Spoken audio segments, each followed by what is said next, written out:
I'm Elsa. I'm Hugo. And we're here at the Scottish Parliament to interview Ruth Davidson.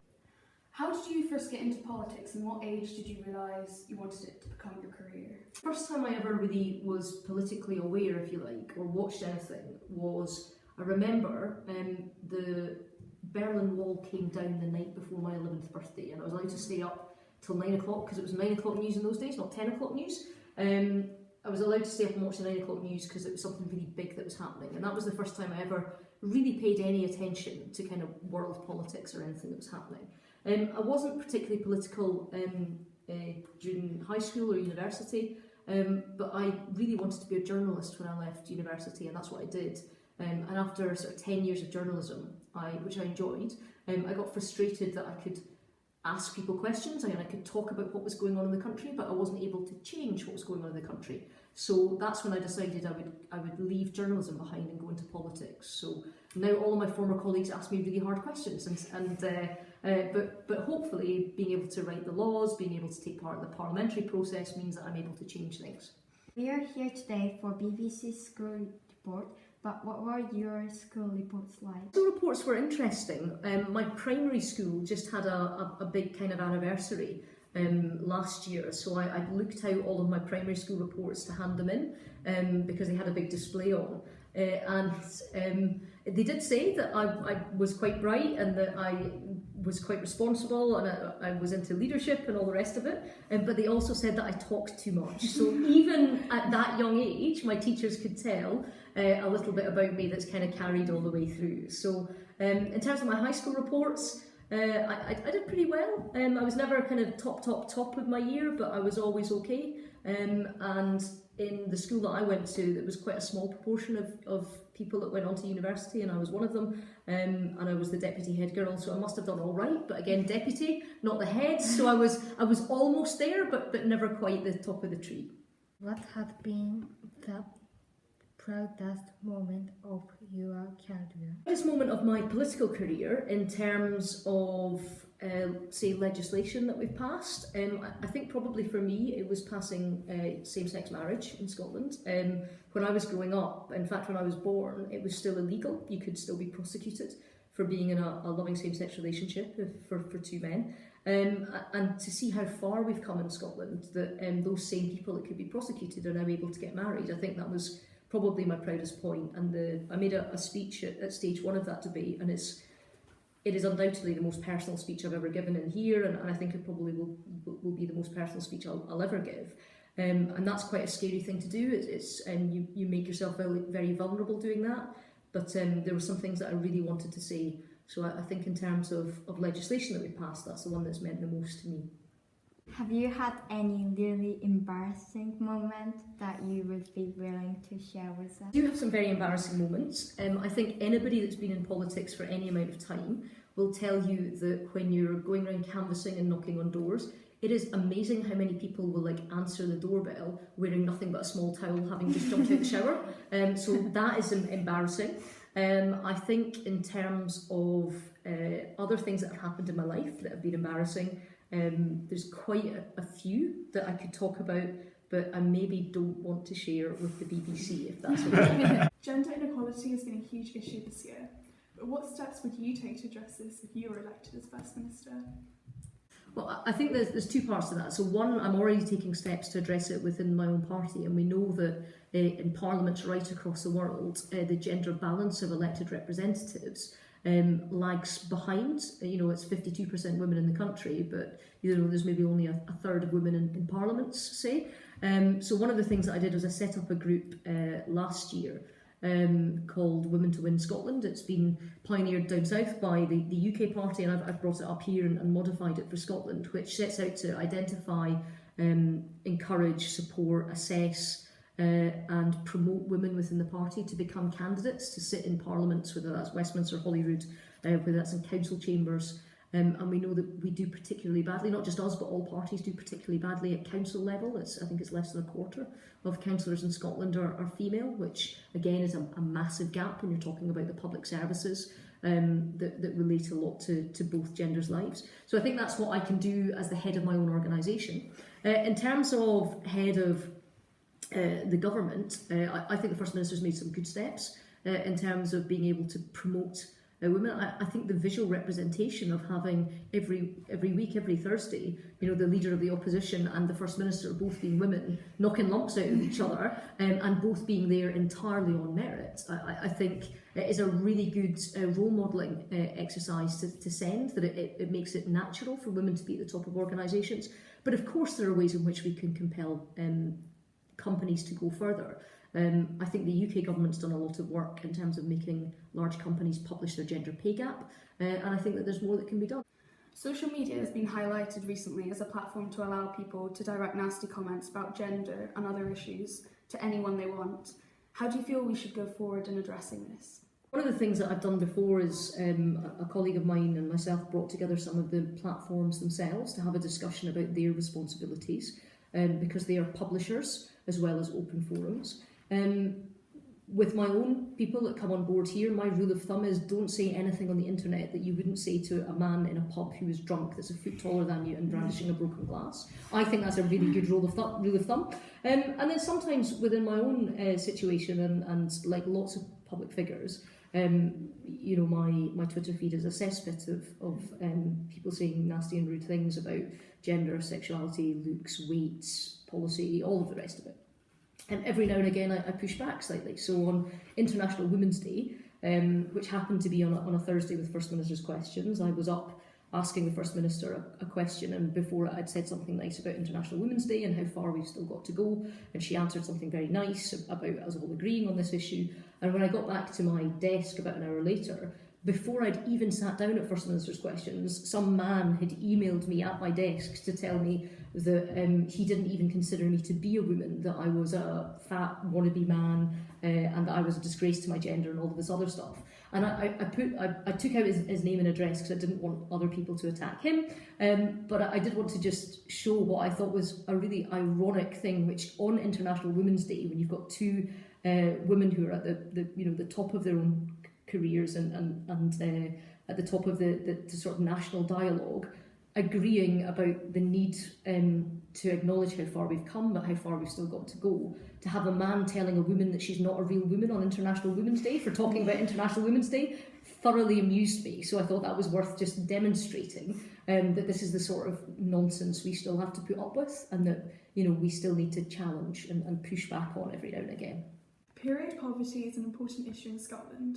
What steps would you take to tackle this? I think in terms of the bill that's coming forward, we'll scrutinise it in the way that we scrutinise all bills to make sure that it has a decent and good outcome. But you're absolutely right. I mean, this is not a luxury item. This is something that is an absolute necessity. And I think that the issue that Monica Lennon, one of the Labour members here, has raised and has championed with her bill is the whole sense of the embarrassment and shame that can go along with that, and is how do we take that away. And one of the things that we've done in the Parliament here is within the ladies' toilets there's a kind of honesty box, if you like, in terms of sanitary products. And if you need one and you don't want to go to the shop and buy something, you can use whatever's there, and it's asked that you put something back later on. And I think that it's in the early days, but we're seeing how that's working, and we'll see how that progresses. But in terms of the bill, we'll make sure that we scrutinise it and support it in the way that we would do with any other bill that comes here. What steps do you feel should be taken to attract more young people into politics? I think in terms of attracting young people into politics, one of the things I would say is that I'm heartened by how many young people are political. Now, not all of them want to join political parties, but a lot of them will join individual campaigns. They will join charities, NGOs or pressure groups that ask for politicians to address particular issues, whether that's environmental, whether that's poverty related, whether that's access related, whether that's equality related. So I think that young people are intensely political in Scotland, and I applaud them. In terms of the mechanisms that we have in Scotland to bring people in formally, a number of the political parties, including my own, have youth wings, so you can get involved while you're still at school or at university. And we also have we have members of the Scottish Youth Parliament, so there is an elected process for people around the country to get involved if that's what they want. And in terms of one of my Green Party colleagues, Ross Greer. He's the first MSYP, so member of the Scottish Youth Parliament, that's become a member of the Scottish Parliament. So that was a route into elected politics for him, and the deputy leader of our council group in Glasgow is a former member of the Scottish Youth Parliament that's now a councillor of mine. He's in his 20s now, and he'll undoubtedly, I think, if he chooses to continue in politics, will get elected to a parliament at some point. So, there are real options to bring people through and to talent spot and recruit. But I think what I would say to people is, don't ever think that you've got to have been involved, man and boy, since you were in short trousers. Politics is for people with all sorts of backgrounds and experiences who are committed to their local community. That's what politics is at its heart. So don't ever think you've missed the boat or that you're too late to get involved, because you can get involved at any time.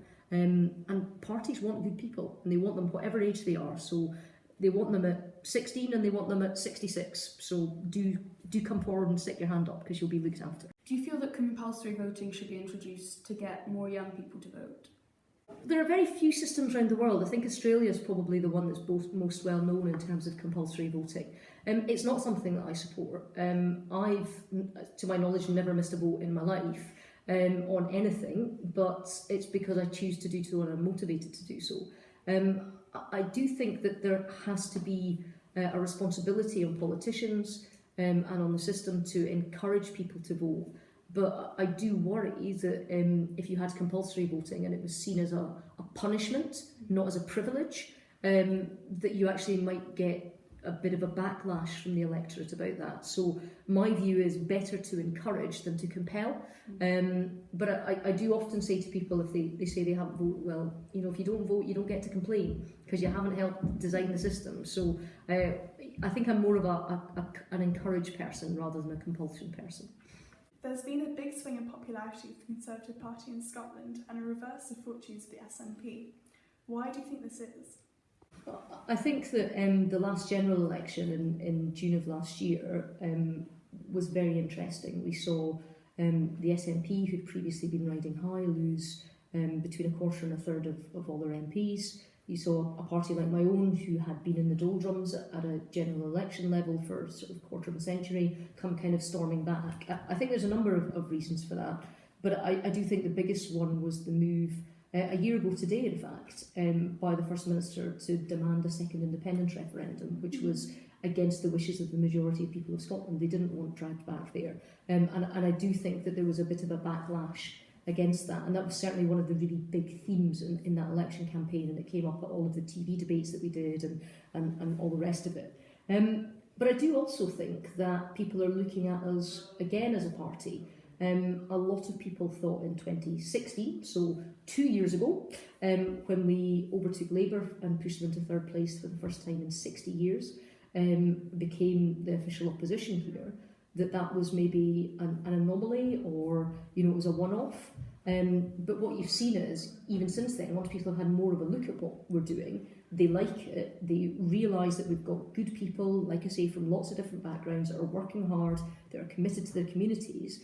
And since that peak happened, and since that greater scrutiny happened, we've also doubled the number of people that have voted for us at council level. We've got more than 150 new councillors across the country, and we've gone from 1 to 13 MPs. We've got on 500,000 voters at a general election. So you've seen that people, the more they see of us working hard, the more they're willing to give us the benefit of the doubt and say we're worth backing. So it's up to me to keep that good run going, but I do think there is still room for us to grow in Scotland. What are your hopes for Scotland post-Brexit? Well, I've always argued that big constitutional change, whether that's independence or Brexit, will have an economic impact, and there will be a shudder or a shock that comes from that. My hope post-Brexit is that we mitigate that as much as possible, and I think having a transition period of 2 years will help with that. But the shock is kept as small as it will be, and that the future growth isn't impacted on. I also have had lots and lots of different sectors of Scotland who've been really pragmatic about what they want out of Brexit. So they've said, look, this is what we're worried about, make sure this doesn't happen, but this is the bit of European legislation we've never liked, or this is what's never worked for us. If we come out, can you do something about this? Because we could be able to grow a lot faster.